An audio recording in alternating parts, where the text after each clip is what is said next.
J'ai dirigé pour le compte d'investisseurs étrangers un projet industriel consistant à créer en France un pôle bois industriel composé d'une scierie, d'une centrale électrothermique produisant de l'énergie renouvelable sous forme d'électricité, de chaleur et de biocombustible.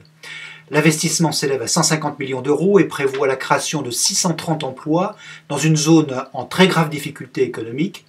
3 millions d'euros ont été investis par les actionnaires pour réaliser les études de ce projet et les démarches administratives. 2 ans ont été nécessaires pour sa mise au point jusqu'à l'enquête publique et surtout 3 ans en plus pour obtenir toutes les autorisations nécessaires, composées de 7 arrêtés préfectoraux et ministériels.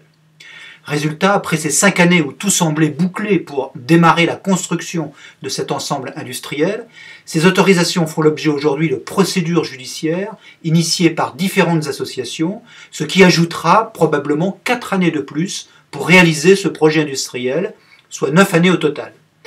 Voici donc un exemple parfait qui démontre que la France n'est absolument pas réindustrialisable en l'état, sauf à ce que le législateur prévoit la réduction de l'épaisseur du code de l'environnement et limite à 1 an maximum en matière d'instruction et de recours, ce qui ne peut pas être réalisé en moins de 9 ans, preuve à l'appui. Pour la petite histoire, les investisseurs de ce projet préfèrent, pour l'heure, investir à l'étranger et non en France.